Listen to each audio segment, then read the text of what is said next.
Привет всем зрителям канала «Давай запишем». У микрофона Александр, и сегодня я познакомлю вас с цифровой беспроводной системой Rode Performer Kit.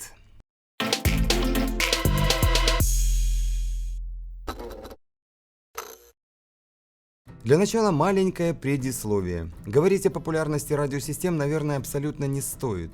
Преимущества перед микрофонами на проводе неоспоримы. Особенно, когда мы работаем в движении по залу или на большой сцене, или еще в массе других случаев. А вот о недостатках и проблемах нам с вами необходимо поговорить.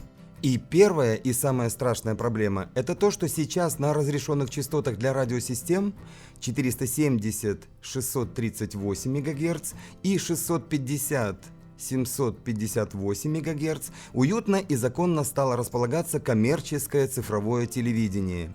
И в результате во многих регионах, и как яркий пример Поволжье, масса радиосистем и Шур и Sennheiser попросту не пашут. Беда на самом деле колоссальная, и я думаю, что многим уже этот момент изрядно подпортил нервную систему. Что делать? Искать выход.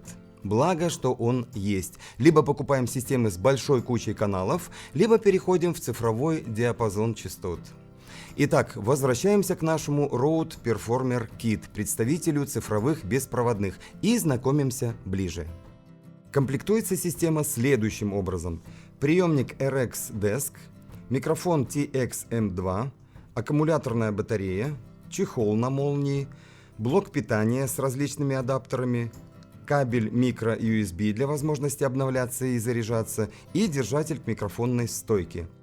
Плюс приятный бонус – двухлетняя расширенная гарантия, внимание, которая не распространяется на аккумулятор. Дальше. Самые главные вопросы, которые нас могут интересовать. Частота 2,4 ГГц, дальность полета до 100 метров, но надо понимать, что эти метры напрямую зависят от внешних факторов. Как известно, на частоте 2,4 ГГц работает масса всевозможного оборудования. Wi-Fi сети, Bluetooth устройства и даже микроволновые печи. Поэтому чем менее перегружен будет этот спектр частот, тем сильнее будет сигнал. И, соответственно, система будет работать с максимальной отдачей. Далее.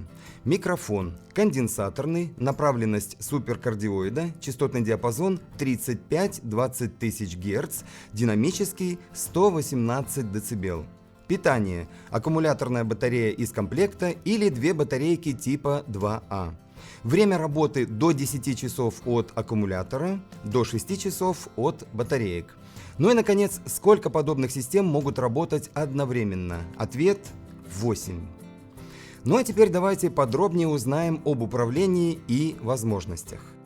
На передней панели приемника видим кнопку сопряжения, одно касание и все готово, кнопку выключения звука, очень интересная фишка, кнопку выбора канала, выбор уровня громкости с вариантами минус 20, минус 10, 0, плюс 10 и плюс 20 дБ и, наконец, кнопку включения.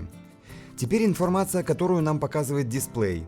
Номер канала, связь с микрофоном, уровень зарядки, уровень входного сигнала или режим mute, выбранный уровень громкости и, собственно, наличие связи.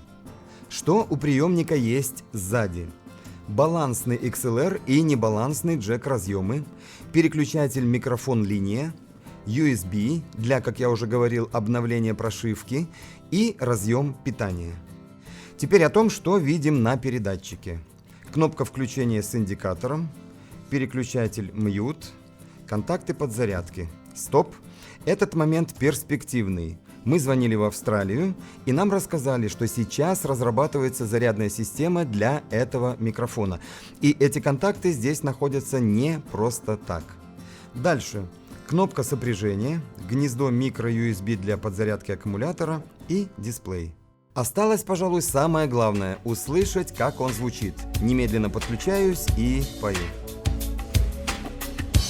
Когда-то помню в детстве мне пела матушка моя о том, что есть счастливый край, в котором жизнь не жизнь, а рай. Там нет ни слез, ни бед, ни бурь, а в небе чистом, как лазурь, над очертанием рек и сел парит, парит степной орел. Не улетай